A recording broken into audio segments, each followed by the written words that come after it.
Good morning students. RPS public school online classes standard 7 student, आज आपको हम एक नए चैप्टर में आ रहे हैं, अपोलोजाइज। ये पोस्ट मिड टर्म जो अभी होने वाला है उसके पॉइंट ऑफ व्यू से आपके लिए इम्पोर्टेंट है। इसको आप लोग फिर से देख लेंगे। मैं उसी संदर्भ में यहाँ बताने जा रहा हूँ, उसको आप लोग ध्यान से सुनेंगे, ठीक है। अपोलोजाइज का मतलब क्या होता है? सबसे पहले ये वर्ड समझिए, किसी से क्षमा मांगना, किसी से खेद प्रकट करना। अगर हमसे कोई गलती हो जाए और तो हम क्या बोलते हैं, कुछ वर्ड बोल देते हैं, सॉरी हमसे गलती हो गई, सॉरी फॉर दिस मिस्टेक।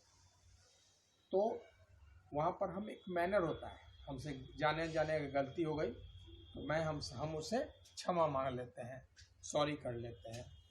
तो ये जो अपोलोजाइज है उसी वर्ड का है, क्षमा प्रार्थना। किस तरह से क्षमा मांगने की बात आई है, किस सर्कमस्टांसेस में ये वर्ड जो है सिगरून श्रीवास्तव के द्वारा ये लिखा गया है। ये कहानी है अपोलोजाइज, ठीक है। इसको लिखने वाले कौन है? सिगरून। Who is the writer of this story? सिगरून श्रीवास्तव, ठीक है। सिगरून श्रीवास्तव बहुत ही एक he is very well writer in terms of his thought. He has a very affection for the society, how the society feelings now and which circumstances we just go through when this type of situations comes now. उनका कहना है, सिगरून श्रीवास्तव का उन्होंने लिखा, इस कहानी के जरिए ये बताने की कोशिश किया है कि इंसान कभी कभी गलतफहमी में हो जाता है और उसमें बहुत सारी बातें सामने आने लगती है। तो हमें किसी गलतफहमी में नहीं रहनी चाहिए और हमें पहले जान लेना चाहिए कि फैक्ट क्या है, तभी हमें गुस्सा करना चाहिए, अननेसेसरी हमें नहीं करना चाहिए, ठीक है।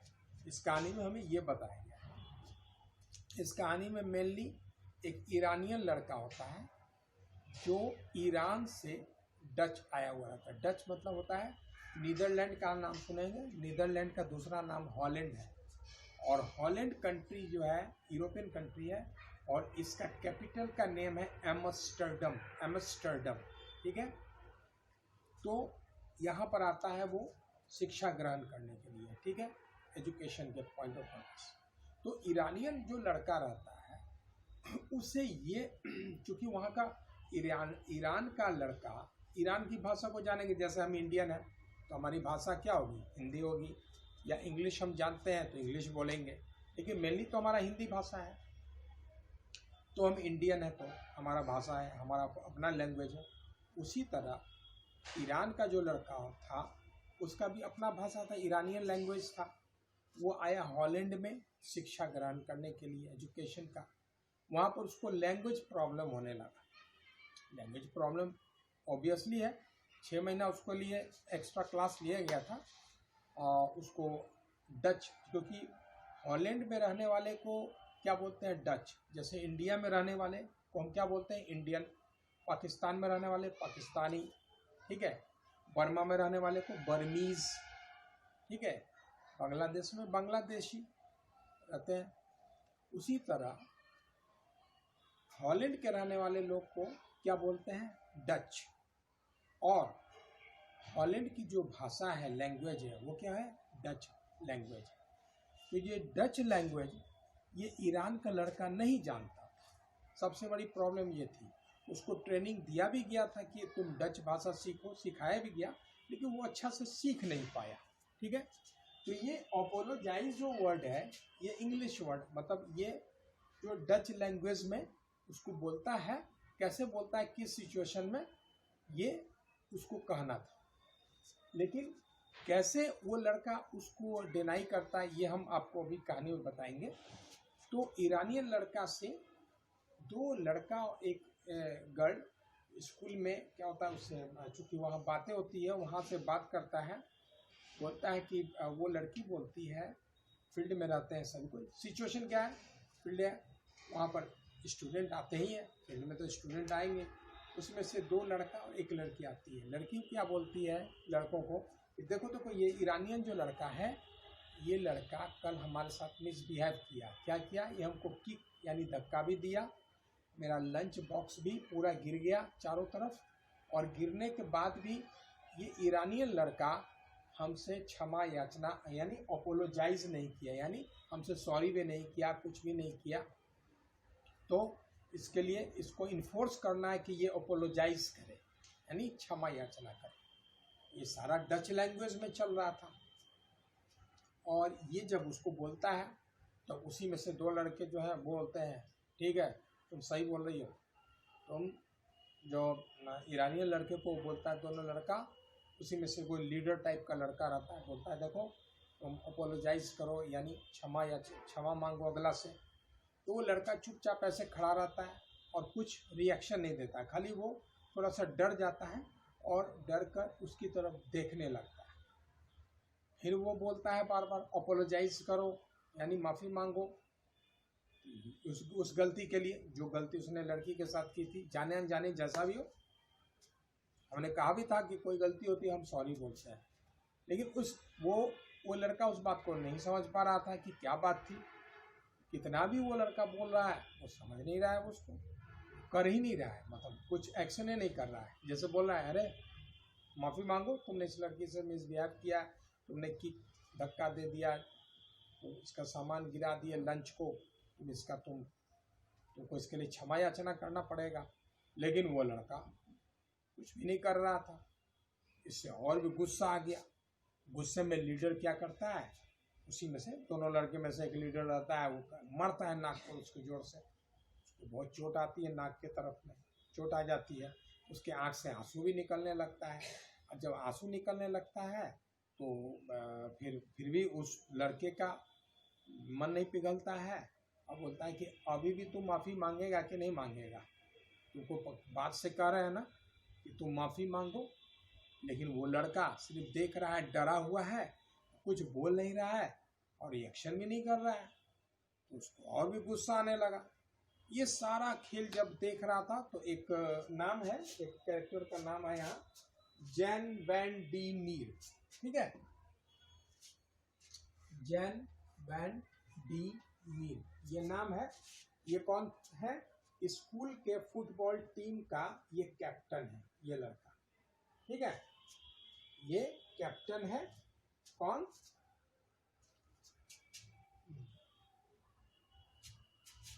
कैप्टन है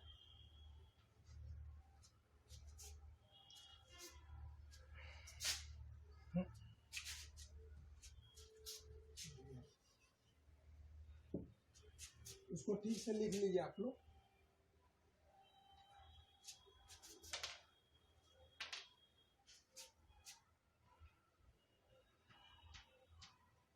ठीक है, जैन वैन डी मीर ये नाम है। ये डच लैंग्वेज का, आप कह रहे होंगे कि नाम कैसा है ये हॉलैंड। अब जैसे अदर विदेश में बहुत सारे नाम ऐसे होते हैं जो आपको अजीब सा लगेगा नाम, तो वो ये डच नेम था, जैन वैन डी मीर। वो ये सब मंजर देख रहा था, लंबा चौड़ा था, उसकी पर्सनैलिटी थी लंबी चौड़ी, आंखें नीली थी उसकी। इस कैप्टन का, ये कैप्टन था, ये नाम है उस आदमी का, लड़के का।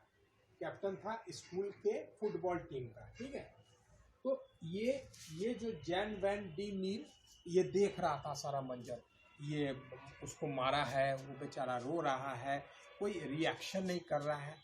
वो जाकर सारा मामला देखता है, पूछता है ऐसा क्यों कर रहे हो, क्या बात है, तुम क्यों मिसबिहेव इस लड़के के साथ कर रहे हो। सारी बातें उसे बताई जाती है। तो जैन वैन डी मीर उससे भी रिक्वेस्ट करता है, कहता है ठीक है, अरे भाई इतना जब वो कह रहा है तो उसको तुम कर दो ना, तुम अपोलोजाइज कर दो, यानी सॉरी कर दो, जिस तरह का जो तुमको लगे तुम उसको अपना एक्सप्रेस कर दो, अपना व्यूज को। लेकिन फिर भी वो कुछ भी टस से मस नहीं हो पा रहा था, खाली देख रहा था एक टक और कुछ भी नहीं रिएक्शन था। तो इतना सारा होने के बाद तब लड़का आंसर देता है टूटी फूटी भाषा में। क्या लड़का आंसर देता है, इस बात आप लोग ध्यान देंगे। I do not understand apologise, यानी ये जो वर्ड आप बोल रहे हैं अपोलोजाइज, ये वर्ड हम जानते ही नहीं है। ये हमें आता ही नहीं इसका मीनिंग क्या होता है, ठीक है। तो जब अपोलोजाइज वर्ड का मीनिंग ही नहीं उसे आ रहा है तो वो बेचारा मांगे कैसे, कैसे क्षमा याचना मांगे, तो मीनिंग ही नहीं समझ रहा था। आई स्पीक लिटिल डच, मैं बोलता हूँ डच यानी हॉलैंड की भाषा बोलता हूँ, लेकिन बहुत थोड़ा, मैं ज़्यादा अच्छा से नहीं जानता हूँ, ठीक है। सो प्लीज फॉरगिव, इसके लिए मुझे क्षमा करें। अब देखो इस कहानी में क्या पता चला, उस लड़के को, ईरानियन लड़के को, ईरानियन बुआ जो स्कूल में पढ़ने आया था, वो ये अपोलोजाइज वर्ड जानता ही नहीं था, जिसका मतलब होता है क्षमा मांगना। हाँ, तो जब मतलब ही नहीं जानता था, वो कैसे उसे सॉरी करे, कैसे क्षमा मांगे। और सारी कहानी में ही दिखाई गई है, उसे परेशान किया जा रहा है, वो बेचारा चुपचाप देख रहा है, और लास्ट में पता चलता है कि वो लड़का ये अपोलोजाइज वर्ड का मीनिंग ही नहीं जानता है कि वो उससे क्षमा मांगे। तो इसके लिए वो जो है अपना फॉरगिव कहता है कि हमें क्षमा इस बात के लिए करें कि मैं इस वर्ड का मीनिंग नहीं जानता हूँ, ठीक है ना। तो इस तरह से इस कहानी को दिखाया गया है। इससे कंसर्निंग कुछ क्वेश्चन आंसर्स हैं, उसको आप लोग अपने प्रैक्टिस में देखेंगे, नोटबुक तैयार करेंगे, और फिर आगे हम लोग उसको फिर चेक करेंगे। Okay, till then goodbye, thanks.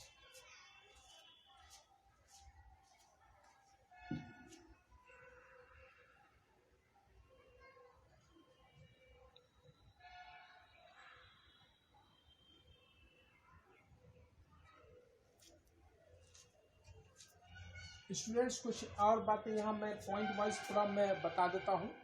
इसको जैसे मैंने लिख दिया था, आप लोग तो नोट्स बुक में तैयार कर लेंगे। यहाँ देखेंगे, not understanding a language can cause misunderstanding and lead to a lot of pain. यहाँ पर इसका मीनिंग आप थोड़ा सा ध्यान से देखेंगे। नॉट अंडरस्टैंडिंग ए लैंग्वेज, अगर हमें लैंग्वेज समझ में नहीं आता है, ध्यान से सुनिएगा, कैन कॉज मिसअंडरस्टैंडिंग, अगर लैंग्वेज हमें समझ में नहीं आता, यानी इस भाषा में हमको लैंग्वेज समझ में उस लड़के को नहीं आ रहा था, जिसके कारण से क्या हो गया, मिसअंडरस्टैंडिंग हो गया, यानी आपस में गलतफहमी हो गई लड़कों के बीच में कि ये अपोलोजाइज क्यों नहीं कर रहा है, और वो ये नहीं जान रहा है कि उसको इस वर्ड का मीनिंग नहीं मालूम है, ठीक है ना। जिसके कारण से क्या होता है, lead to a lot of pain, जिसके कारण बहुत सारे परेशानियां, पेन यहाँ पर क्या होता है, बहुत सारे परेशानियां खड़ी हो जाती है, ठीक है। 2 बॉयज एंड 1 गर्ल, अब हमने बताया था कि 2 लड़के और 1 लड़की जो मैदान में फील्ड में आते हैं, स्कूल के फील्ड में, और इस ईरानियन लड़के को बोलते हैं क्षमा या अपोलोजाइज करने के लिए, जो लड़का नहीं कर पाता है। क्यों नहीं कर पाता है, मैंने आपको कहानी में बताया। तो Iranian boy had not learn much Dutch, Dutch क्या हो गया, डच वहाँ की भाषा है, कहाँ की भाषा है, हॉलैंड की भाषा है। तो ईरान का लड़का जो आया था पढ़ने के लिए हॉलैंड में, तो वो ये लैंग्वेज नहीं जानता था ज़्यादा, ठीक है ना। सिर्फ 6 महीना उसको ट्रेनिंग दी गई थी, वहाँ रुका था इस चीज़ को सीखने के लिए, लेकिन वो सीख नहीं पाया ठीक से in Amsterdam, despite the special language classes, यानी स्पेशल लैंग्वेज क्लासेस चला था इस ईरानियन लड़के को के तरह, और भी बहुत सारे लड़के थे उनको सिखाने के लिए कि वो डच भाषा सीख सके। वो सीखा तो जरूर, लेकिन इस वर्ड का मीनिंग अभी तक नहीं वो जान पाया था, ठीक है, जिससे मिसअंडरस्टैंडिंग हो गई थी इस सारी कहानी में, ठीक है। Leaders words come on apologise, तो उसी बात में वो दोनों लड़के, जो 2 लड़के थे ना, और 1 लड़की 1 गर्ल थी, इसी में लीडर जो लड़का था, उस सबका जो हेड में था, वो जो है वो बोलता है उसको, ईरानियन लड़के को, कम ऑन, अरे आओ इधर, ध्यान दो, अपोलोजाइज यानी माफ़ी मांगो, लेकिन वो माफ़ी नहीं मांगता है क्योंकि समझ में नहीं आ पाती है। द बॉय मर्मर्ड नो, अब वो जो लड़का होता है, बॉय यहाँ पर किसके लिए आया है, ईरानियन लड़के के लिए आया है। ये ईरानी लड़का बुदबुदाता है, मर्मर्ड मतलब बुदबुदाना, जैसे हम कुछ बुदबुदाते हैं, हमको समझ में नहीं आता, कुछ बुदबुदाते हैं, उसको इंग्लिश में मर्मर्ड बोलते हैं। वो बोलता है नो, नो, यहाँ पर नो का सेंस ये था कि उसको समझ में नहीं आ रहा है कि क्या तुम बोल रहे हो। ये नहीं बोल रहा है नो कि मैं अपोलोजाइज नहीं करूँगा, इस नो का सेंस आप समझिए। यहाँ पर ये कर रहा है कि मैं नहीं समझ पा रहा हूँ उस बात को, तो सिर्फ नो बोलने से एक कन्फ्यूज़न क्रिएट हो गया कि नो का मतलब ये कर रहा है कि मैं नहीं मांगूंगा, ठीक है ना। तब गुस्से में a blow landed on boy's nose, तब एक जोर से एक उसको मारा जाता है नाक के ऊपर में, उसको चोट पहुंचाई जाती है। किसका? इरानियन लड़के के ऊपर में, नाक के ऊपर में, ठीक है। और उसको जब चोट लगती है तो उस बच्चे की आंख से आंसू निकलना शुरू हो जाते हैं। उसका ऐसे ठुड्डी भी पकड़ के उसको मारने की कोशिश करता है। ये 2 बॉयज और जो लड़के थे, लीडर जो रहता है लड़के का, वो उसको जो है ऐसे पकड़ कर भी और उसको धमकाता है कि अपोलोजाइज करो, तुमने ऐसा गलत काम किया, ठीक है। उसी समय का मंजर देखते हुए जैन वैन डी मीर जो हमने बताया था वो आता है, जो स्कूल बॉय का कैप्टन रहता है स्कूल फुटबॉल टीम का। वो आकर तब बोलता है इस ईरानियन लड़के को कि तुम अपोलोजाइज करो, लेकिन वो नहीं करता है। उसका फिर उस पर भी वो नहीं करता है। तब उसे लास्ट में मालूम होता है, जब लड़का बोलता है उसको कि I do not understand apologise word. ये अपोलोजाइज वर्ड हम जानते ही नहीं है कि इसका मीनिंग क्या होता है, ठीक है ना। तो हम कैसे क्या करें, ठीक है। सो आई स्पीक लिटिल डच, मैं डच नहीं बहुत कम भाषा जानता हूँ, क्योंकि ये वर्ड अपोलोजाइज डच भाषा से आया हुआ है। तो हम इस वर्ड को हम नहीं जान पाते हैं, तो नहीं है, समझ में नहीं आ रहा है, ठीक है ना। इसके लिए मुझे क्षमा, ठीक है। तो इससे कंसर्निंग मैंने पॉइंट्स कुछ, I have just left this point two convince you. मैंने कुछ पॉइंट को मैंने एक्सप्लेन, पॉइंट वाइज हमने जो यहाँ लिखा था उसको हमने फिर से उसको एक्सप्लेन कर दिया, ठीक है। आप लोग इसको ठीक से देख लेंगे। और जहाँ तक ऑडियो, कुछ स्टूडेंट्स कहते हैं ऑडियो का कुछ प्रॉब्लम है, वो क्या करें, ईयरफोन लगाकर सुनेंगे तो उनको कोई भी प्रॉब्लम क्रिएट नहीं होगी, ठीक है। उसको बार बार रिवाइंड कीजिए, फिर से सुनिए, फिर से ये नोट्स को देखिए, किताब को पढ़िए। बहुत सारे बेस हैं, जब तक उसको आप मेंटेन नहीं करेंगे आप किसी चीज़ चैप्टर पर ओवरकम नहीं कर सकते हैं, ठीक है। तो क्या उसका टेक्निक है कि जो बताया जा रहा है आपको ऑनलाइन क्लास में, उसको ईयरफोन से सुनिए। इस तरह से सुनने में आपको उतना इल्यूजन होगा, कुछ आवाज़ें नहीं साफ सुनाई देंगी, कभी बहुत सारे प्रॉब्लम्स होंगे। तो उस जगह को आपको ओवरलुक करना है, ठीक है। उसका उसको देखना है, फिर चैप्टर्स को पढ़ना है, फिर नोट्स तैयार करना है। ये सारे मेहनत आपको करने होंगे ताकि आप उस पर कमांड कर सकें। Okay, till then bye.